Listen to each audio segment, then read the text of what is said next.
Assalamualaikum warahmatullahi wabarakatuh. Pemirsa semuanya, penggemar YouTube yang berbahagia, ini adalah channel saya yang pertama. Perkenalkan, nama saya Harsono. Dalam channel saya ini yang pertama membahas berbagai macam sejarah dan hal-hal yang bersifat mistis dan misteri.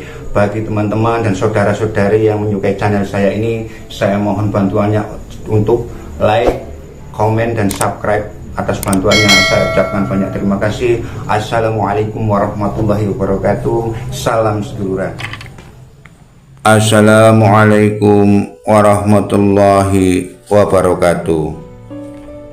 Menyebarnya agama Islam di tanah Jawa dan seluruh Nusantara membuat gempar dunia pada zaman itu, termasuk Brahmana dari India. Salah seorang Brahmana dari negeri India yang bernama Sakyakirti merasa penasaran terhadap orang yang bernama Sunan Bonang. Kehebatan dan ilmu kesaktian Sunan Bonang terdengar sampai ke negeri India, sehingga banyak sekali orang ingin menjajal kesaktian Sunan Bonang.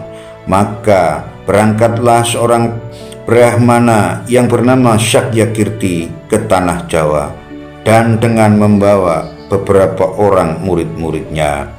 Dan Brahmana itu berlayar dari India menuju Pulau Jawa. Brahmana itu membawa kitab-kitab yang telah dipelajari untuk referensi yang telah ia pelajari untuk dipergunakan berdebat dengan para penyebar agama Islam di tanah Jawa dan khususnya Sunan Bonang. Brahmana Sakyakirti bersumpah di depan para murid-muridnya, dan sumpah itu dia lakukan di atas kapal layar serta di tengah samudera. Bunyi sumpah itu kira-kira seperti ini: Aku, Brahmana Sakyakirti, akan menantang Sunan Bonang berdebat dan adu kesaktian. Jika Sunan Bonang kalah, akan kutebas batang lehernya. Jika Sunan Bonang yang menang, aku akan berlutut mencium kakinya dan kuserahkan seluruh jiwa ragaku kepadanya.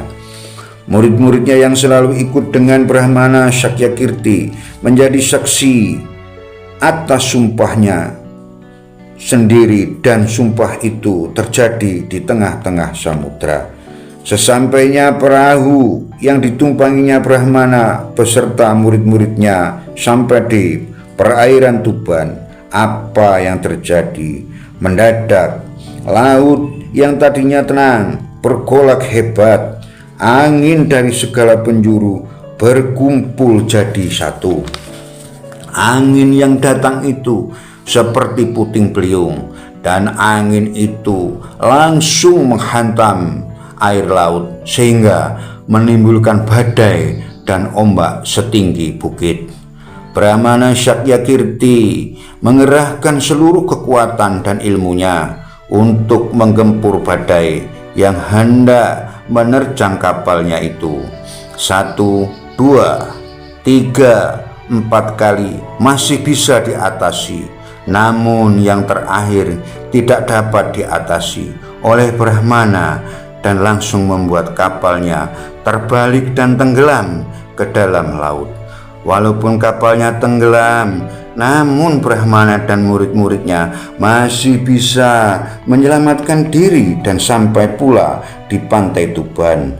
Akan tetapi seluruh kitab-kitabnya yang dibawa yang akan digunakan untuk berdebat dengan Sunan Bonang tenggelam di dasar laut. Walaupun seluruh kitab-kitab yang dibawa sudah tenggelam semuanya di dasar laut, akan tetapi niat untuk mengadu ilmu dengan Sunan Bonang tak pernah surut. Sang Brahmana kebingungan. Ia menoleh ke kanan dan ke kiri. Di pantai ini tidak ada orang satupun untuk ditanyai. Pantai atau tempat apa ini sebenarnya? Pada saat hampir putus asa, tiba-tiba di kejauhan ia melihat seorang laki-laki berjubah sedang berjalan sambil membawa tongkat. Ia segera berlari dan menghampiri orang tersebut. Orang yang berjubah putih itu menghentikan langkahnya dan menancapkan tongkatnya ke pasir. "Tuan, kami datang dari negeri India. Kami mencari ulama besar yang bernama Sunan Bonang," kata Brahmana itu. Sunan Bonang pun menjawab, "Untuk apa kalian mencari Sunan Bonang?" "Sunan Bonang mau aku ajak berdebat tentang keagamaan," kata sang Brahmana itu. "Tapi sayang sekali, kitab-kitab yang aku bawa tadi dari India itu sudah ikut tenggelam bersama kapalku. Tapi masih ada sebagian yang aku ingat dari kitab-kitab itu." Tanpa basa-basi lagi, orang tua yang menancapkan tongkat itu ke pasir tadi adalah memang Sunan Bonang. Begitu tongkat dicabut, air langsung menyembur keluar dari pasir dan bumi. Semburan air yang keluar dari bekas tongkat yang ditancapkan oleh Sunan Bonang tadi sekaligus membawa keluar kitab-kitab milik Brahmana yang tenggelam di dasar laut. Dan Sunan Bonang pun berkata, "Itukah kitab-kitab Tuan yang tenggelam tadi di dasar laut?" Akhirnya sang Brahmana dan murid-muridnya memeriksa kitab-kitab tersebut. "Benar, ini kitab-kitab milik saya," kata Brahmana. Hati Brahmana mulai bergetar hebat dan mulai menduga-duga siapa sebenarnya laki-laki berjubah putih itu. Murid-murid Brahmana itu langsung menyerobot air jernih yang memancar dari bekas tongkat Sunan Bonang yang dicabut tadi. Mereka rame-rame langsung meminum air tadi. "Segar, segar," jawab murid-murid Brahmana tadi. Dan akhirnya Brahmana pun ikut meminum air itu juga. "Benar, segar sekali," kata Brahmana Sakyakirti. Pada umumnya sumber air yang ada di pantai manapun pasti terasa asin, tapi ini kok bisa air tawar dan segar sekali, jawab Brahmana itu. Kini hati Brahmana tambah penasaran dan gusar, bagaimana bisa air tawar ada di tepi pantai dan kitab-kitabnya yang sudah tenggelam di dasar laut bisa keluar bersamaan dengan keluarnya sumber air tadi. Akhirnya Brahmana itu mengeluarkan seluruh ilmunya untuk mendeteksi apa yang baru saja terjadi. Jangan-jangan itu tipuan ilmu sihir dalam hati Brahmana Sakyakirti.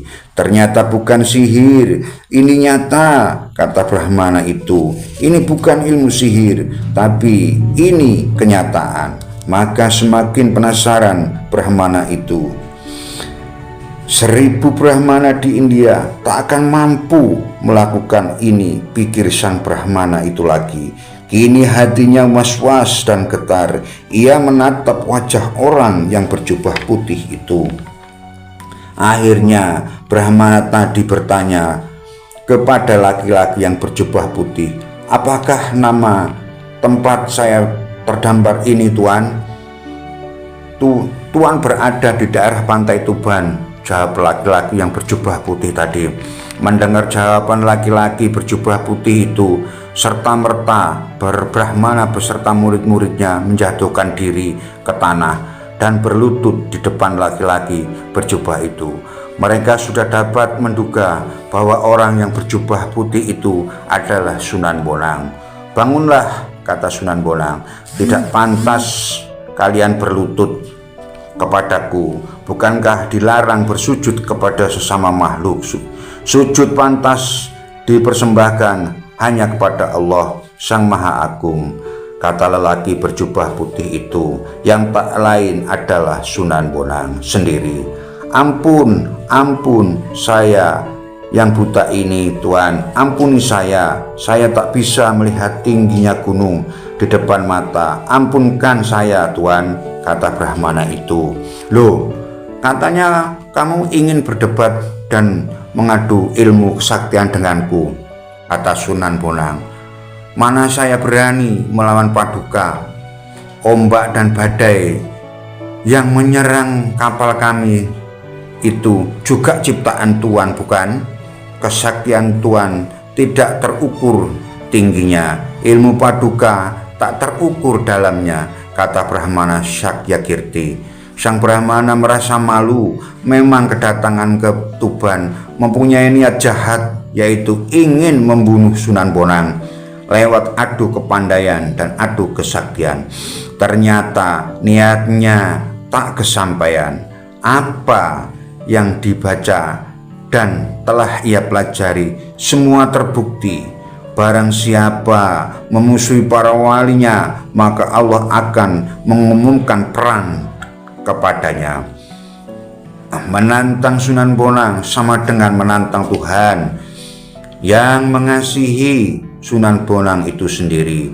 Ia yakin dan percaya jika niatnya dilaksanakan, bukan Sunan Bonang yang kalah atau mati, dia sendirilah yang akan binasa. Maka Brahmana tidak jadi melaksanakan niatnya, menantang Sunan Bonang untuk mengadu kesaktian dan mendebat masalah keagamaan. Kanjeng Sunan, sudilah engkau menerima saya sebagai murid, kata Brahmana itu. Kemudian, jangan tergesa-gesa, jawab Sunan Bonang. Kamu harus mempelajari dan mengenal Islam lebih banyak lagi, karena yang kamu pelajari selama ini hanya sepenggal-sepenggal. Jika kamu sudah mempelajari dan mengenal Islam secara keseluruhan, kamu boleh memilih tetap memeluk agama lama atau kamu masuk dalam agama Islam. Bawa semua kitab-kitabmu, mari isinya kita bahas bersama-sama, kata Sunan Bonang. Pada akhirnya Brahmana dan murid-muridnya masuk Islam atas kesadarannya sendiri dan menjadi pengikut yang paling setia. Banyak pula para berandal dan rampok yang ditaklukkan oleh Sunan Bonang, sehingga mereka menjadi orang-orang baik, kembali ke masyarakat dan menjadi muslim yang bertakwa. Beginilah cerita Sunan Bonang dengan Brahmana Sakyakirti. Sekian dan terima kasih.